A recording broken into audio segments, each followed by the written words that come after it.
Boa noite ao pessoal que está entrando. Já estamos um pouquinho atrasado. Já mandei o convite para o Rodrigo. Rodrigo, conseguiu receber o convite aí? Boa noite a todos.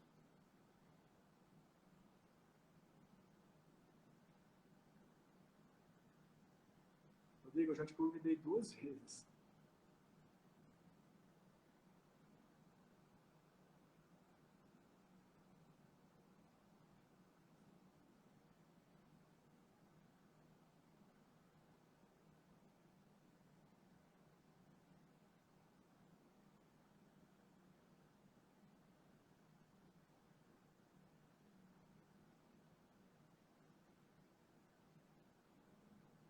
Já mandei mais uma, 3 vezes. Você não está conseguindo participar, Rodrigo. Espera aí.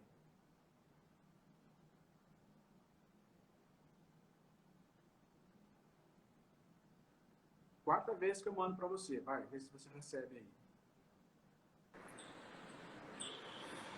Agora foi, né? Olá! Olá, meu amigo. Boa noite. Tudo bem? Tudo bem, eu estou aqui perdido. Hoje eu tirei à tarde, eu e a Judite. A Judite está aqui hoje, aqui no escritório. Eu estou gravando alguns vídeos, né, daquele trabalho de holding familiar que a gente vai começar a fazer. Então, e a internet não está muito boa aqui, mas está paga, tá? Então, pessoal, boa noite. Eu estou vendo que não está boa aí. Não. Hã? Estou vendo que você está meio em delay, alguma coisa assim. Eu vou colocar o meu fone de ouvido que eu tinha esquecido, por isso que está muito baixo.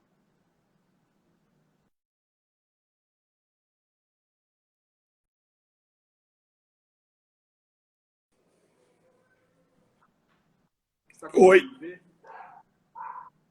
Ver?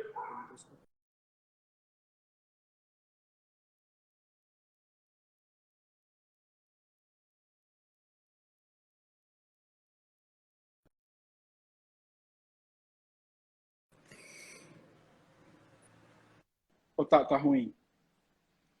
Não, melhorou o som. Melhorou.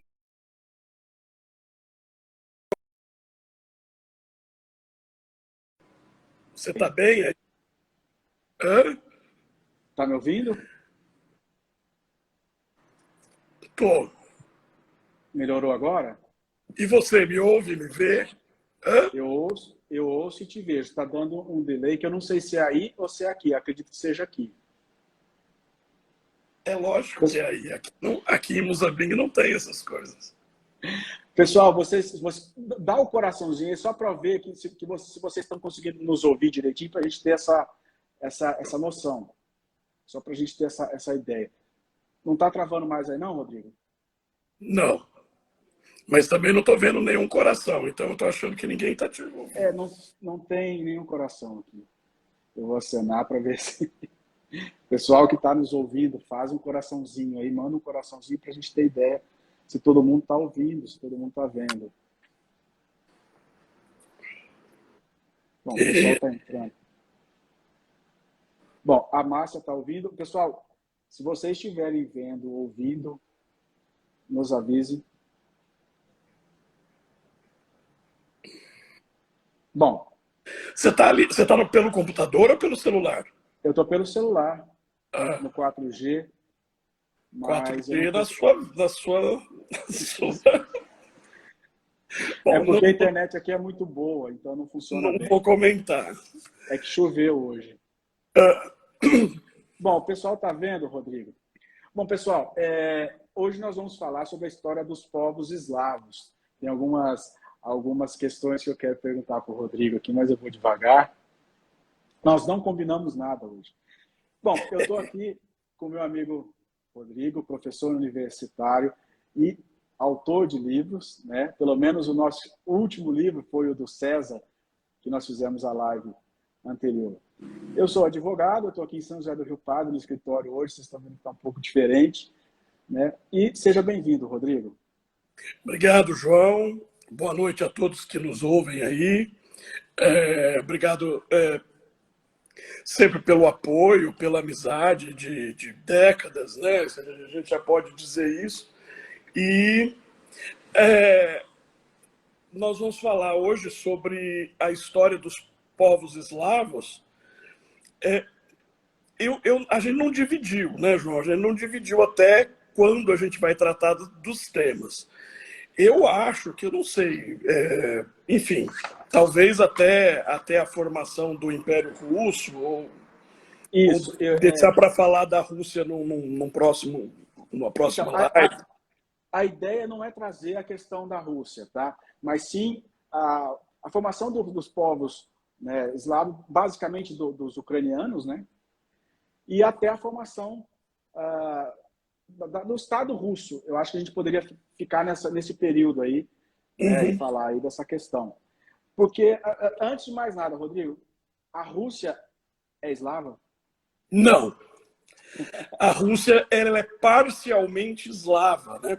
Ela fala um idioma eslavo, um idioma do tronco das línguas eslavas. O russo é um idioma autônomo dentro do eslavismo, mas a Rússia não é 100% uma nação eslava. Na verdade, a Confederação de Povos que fazem parte da Rússia, atualmente, tem origem étnica muito diversificada, né? O interessante é que os eslavos, de um modo geral, né, os povos eslavos, de um modo geral, eles carregam características étnicas muito próprias, como também características genéticas. Então, um ramo da ciência que ajuda a compreender como se deu a evolução desses povos desde a antiguidade é a genética. E muitos húngaros, búlgaros, poloneses, eslováquios, tchecos, fizeram já mapeamento genético e disponibilizaram esse mapeamento genético para os historiadores. Então, a Rússia, né, os russos, não são 100% eslavos, embora a Rússia seja hoje considerada uma nação eslava por causa da língua, por causa do idioma. Mas tem os siberianos, tem vikings, tem varegues, tem até mongóis compondo aí o padrão genético do russo, né? Tanto que quando vão se pesquisar mesmo sobre cultura eslava, música, comida, tradição, se pesquisa na Ucrânia, né? Na Ucrânia e não na Rússia, que a Rússia acabou desenvolvendo uma característica toda própria. A Rússia é um caldeirão de culturas ali, né? A gente pode pegar os povos nórdicos... A Rússia europeia, né? Falando a Rússia mais assim para a Europa. Sim, a parte da Sibéria, aquela parte ali, a outra parte mais leste, né? Eu sou disléxico nessas questões de direita, esquerda, leste, oeste. Eu só sei para cima e para baixo que é norte e sul. Né? Leste no sentido do Japão, oeste no sentido dos Estados Unidos. O problema é quando você está nos Estados Unidos, aí você perde um pouco do... Não, mas a gente tá no centro da Europa agora. Tá ótimo. Então, Rodrigo, vamos começar aí falando sobre o início dos povos, que foi mais ou menos depois de Roma, um pouquinho ali contemporânea a parte do fim de Roma, né? Que temos aí os povos ucranianos, se a gente pode assim chamar. Bom, deixa eu só comentar algumas coisas com você, algumas questões assim práticas da nossa live. Antes que a Daniela me mate, se a gente por um acaso for passar de 1 hora, ela pediu para a gente interromper com 58 minutos mais ou menos, e depois abrir outra, senão fica difícil de cortar o vídeo depois para eu poder repostar. O Paulo, um grande amigo meu de Muzambinho, que é professor da PUC do Paraná, na área de odontologia, já enviou um pedido para a gente fazer uma live sobre Segunda Guerra Mundial, sobre a história da Segunda Guerra Mundial. Ele estaria muito interessado nisso, eu imagino que os meus alunos também, de tanto eu falar isso na sala de aula, sobre a Segunda Guerra. Mas, assim, independente da extensão que ficar a nossa conversa hoje, eu imagino que por conta do conflito, né, da invasão russa no território ucraniano, que já tem um pouco mais de 30 dias, eu imagino que essa live vai alcançar bastante gente, né? Talvez não faça assim tanto, não tenha um alcance tão amplo como foi a nossa sobre escravidão negra, né? Que sei lá, passou países e pessoas aí de todo mundo acabaram vendo a nossa live e entrando em contato com a gente. Mas interessante, né? A palavra eslavo, ela vem de uma etimologia latina que significa escravo, né? A palavra eslavo significa escravo, porque quando Roma ainda mantinha sua coesão territorial, sua coesão política, muitos desses povos que viviam nos limites das fronteiras do império eram escravizados. Embora eles fossem escravizados, eles não perdiam a sua identidade. Então, os eslavos, desde a época dos romanos, eles são mencionados, nunca descritos. Os romanos nunca vão dar importância aos povos eslavos, nem na época do Alto Império, nem na época que o Império já estava se esfacelando. Diferente de outros povos, como os visigodos, os ostrogodos, os burgúndios, que foram os francos, que foram conquistando aquilo que era território do Império Romano, os eslavos foram se desenvolvendo exatamente onde eles estavam, no centro e no oeste, no centro-oeste e no centro-leste da Europa. E isso simboliza, né, que eles não foram tão aculturados pelas civilizações limítrofes como os outros povos bárbaros, que deram origem, por exemplo, à Itália, à França, à Espanha, a Portugal. Todos esses países que surgiram depois do esfacelamento do Império Romano surgiram por conta de uma dominação bárbara, né? Ou visigoda, ou ostrogoda, ou vândala, e daqueles diferentes povos, são mais de 40 povos germânicos que começaram a fundar reinos naquele território que era de Roma, que era do Império Romano. Os eslavos não conheceram uma expansão territorial nem para o oeste, nem para o leste. Eles permaneceram como unidade étnica, onde hoje é a Ucrânia, onde hoje está em território de guerra, e como centro, né? E paralelamente ao território da Ucrânia, nós temos os eslavos orientais e os eslavos ocidentais. Os eslavos centrais ou meridionais, vamos chamá-los assim, constituíram outros povos, né? Então nós temos aí uma discussão a respeito de onde vieram esses povos eslavos. Normalmente, por conta da língua, se diz que os eslavos são um povo indo-europeu. O que é um povo indo-europeu? É um povo que veio do Oriente, basicamente da região do norte da Índia, passando pelo Irã, e se assentou no território da Europa Oriental. Essa é a explicação mais antiga. Com base nas pesquisas genéticas mais modernas, se estabeleceu que os povos eslavos, na verdade, guardam um componente mais parecido com os celtas, ou seja, os habitantes nativos do território europeu, do que com os orientais, do que com os arianos indo-europeus. Então é bem possível que os eslavos sejam a população celta mais pura, em termos raciais, étnicos, que sobrevive até os dias de hoje, né? E estamos falando dos tchecos, dos eslovacos, dos poloneses, daqueles povos que compunham a antiga Iugoslávia, a Croácia, os ucranianos, os habitantes de Belarus, né, ou da Bielorrússia, a Bulgária, né, todos esses povos são eslavos, guardam uma identidade étnica, uma identidade cultural, estão espalhados aí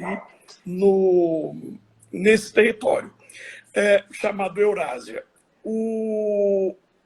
Essa questão de que os celtas poderiam ser povos originais caucasianos é uma teoria muito agradável do ponto de vista antropológico, porque, veja, os sármatas, os hunos, os godos de todas as eras, né, nunca conseguiram uma assimilação plena junto aos povos eslavos, sendo que essas populações acabaram extintas ao longo da história, né?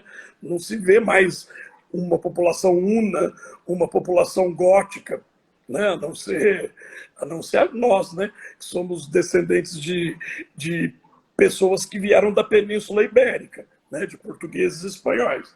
Mesmo assim, o nosso sangue é muito misturado, né? Não guarda aquela identidade. Então a gente pode dividir geograficamente, só uma questão didática, né? Os eslavos da Eurásia, que são, vamos dizer assim, divididos em 3 grandes agrupamentos: os eslavos centrais, os eslavos do leste e os eslavos ocidentais. Então, os eslavos ocidentais são aqueles que estão em cima, que estão nos Balcãs, né? A Croácia, né? Os países da antiga Iugoslávia, a Eslováquia, são eslavos ocidentais. Os eslavos meridionais, aqueles que estão bem no território central da Europa, são os tchecos e os poloneses.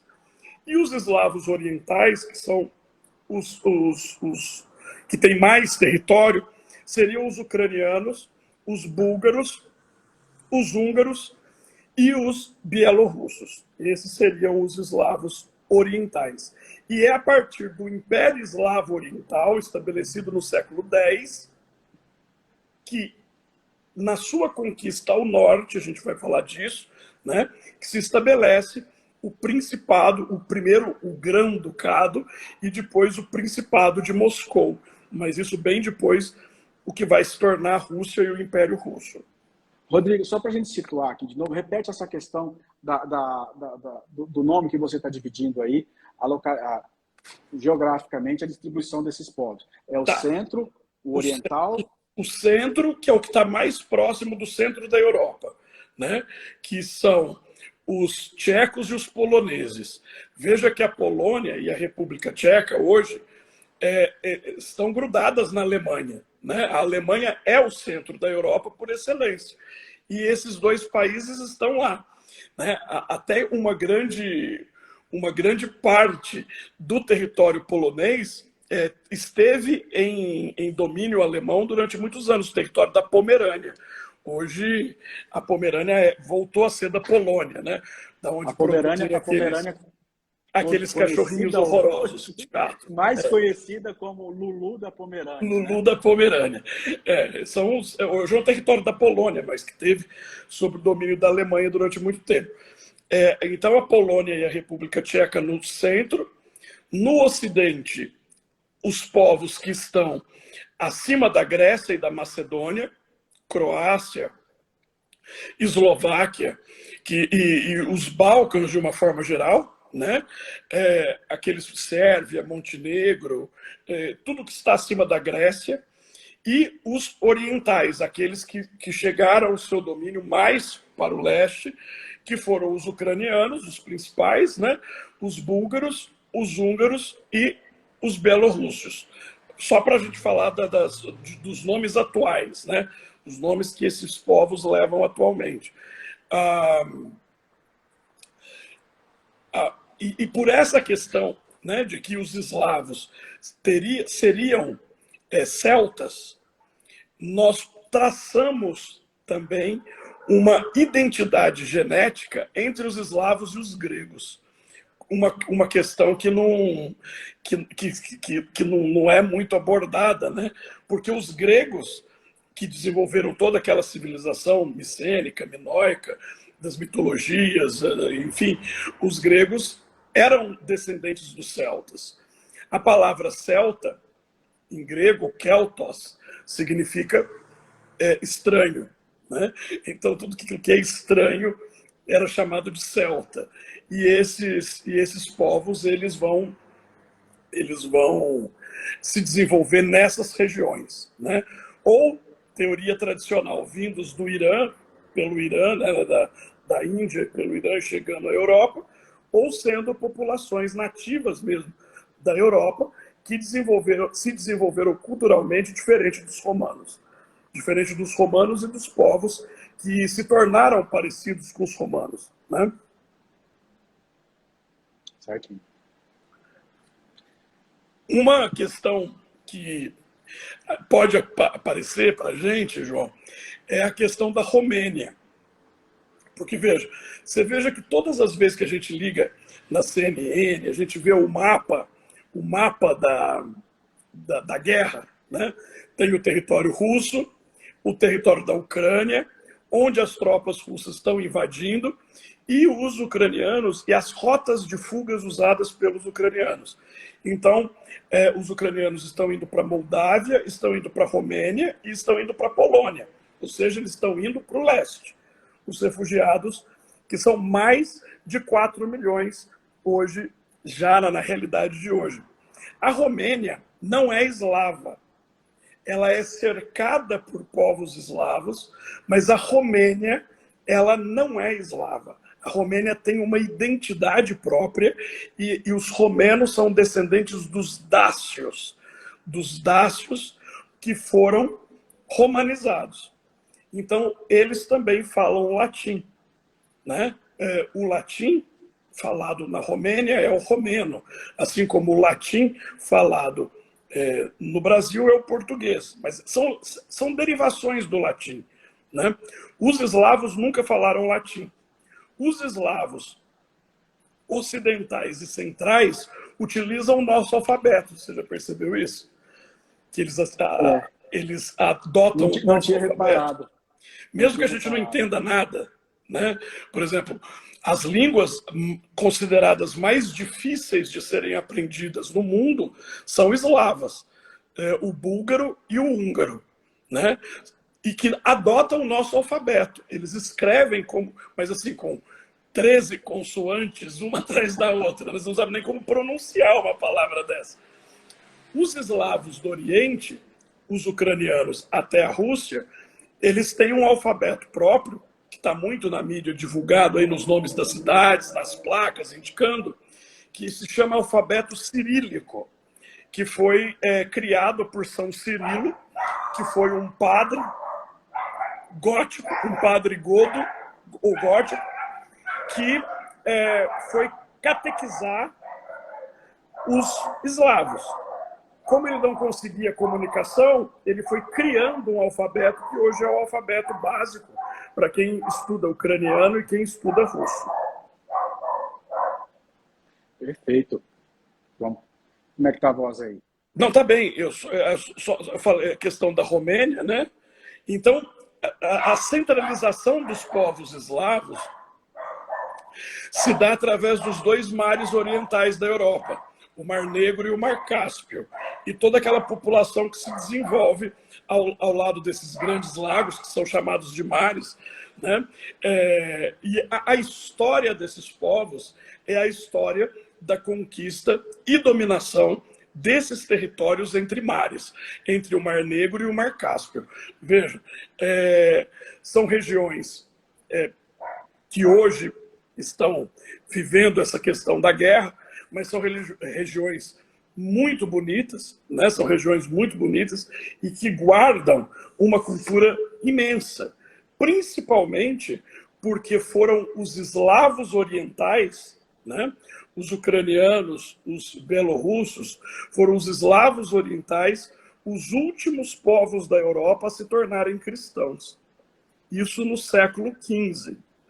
Então, veja, enquanto no século XV, na Península da Itália, na Espanha, na França, na Inglaterra, em Portugal, no século XV, nós já tínhamos 1.400 anos de cristianismo, a Oriente, se a gente pensar na Ucrânia, a Ucrânia ainda era pagã, era majoritariamente pagã.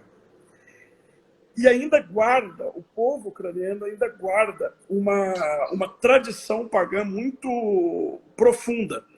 Hoje, as grandes pesquisas sobre religiões pagãs, as religiões da Escandinávia, né, dos vikings, e as religiões eslavas entre o Mar Negro e o Mar Cáspio, são feitas basicamente no território da Ucrânia. Eram feitas, né? Agora não tem mais como pesquisar. Mas em português existe a tradução do grande livro do paganismo eslavo, que se chama Livro de Veles. Veles, né? Que é o grande livro das mitologias, dos contos eslavos, em termos religiosos. Que mais eu tenho que falar aqui? E veja, embora eles estejam localizados no centro da Europa, e por estarem localizados no centro da Europa, os eslavos são povos continentais. Eles não foram como os vikings, que tiveram que fazer navegações para conseguir novos territórios. Os assentamentos eslavos não precisaram de grandes expansões de território. E isso os tornaram gregários, né? Os habitantes da península, acabei de falar, escandinava, por exemplo, não ficaram lá, né? Eles saíram, foram para o ocidente e tal, enquanto os eslavos ficaram lá, gregários, né? Você quer falar alguma coisa? Não, eu queria que você entrasse, se você puder, logo após isso, a gente, lá naquela parte, como é que foi o Ducado de Moscou? Tá.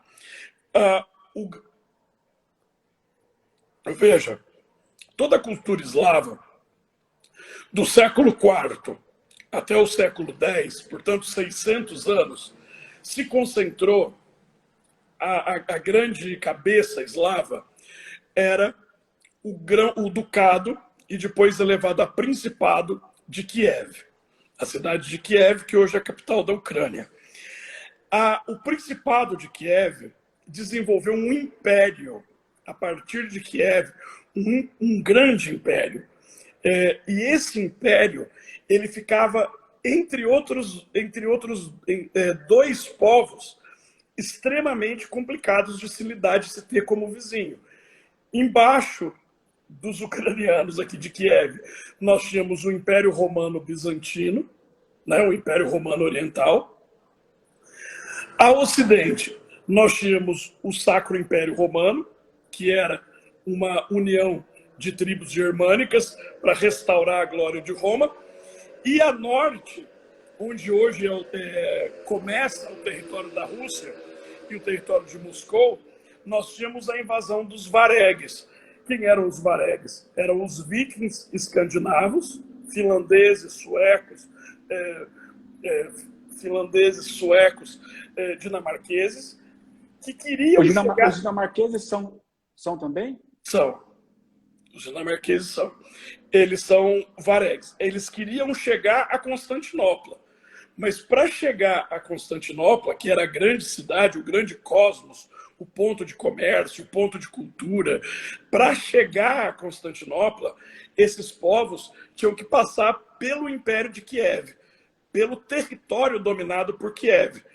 Então, veja, os vikings com a sua religião escandinava, os ocidentais, cristãos católicos, os bizantinos, cristãos orientais, ortodoxos.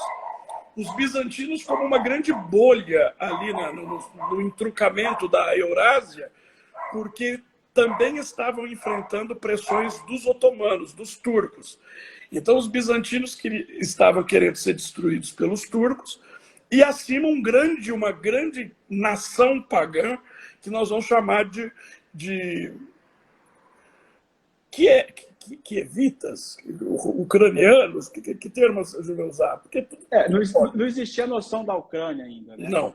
Na verdade... Então, quando a gente se refere a ucranianos, a gente está basicamente esse estado formado, cuja capital, vamos assim chamar, era Kiev, né? Ou Kiev, que agora também eles estão pedindo para que chame de Kiev.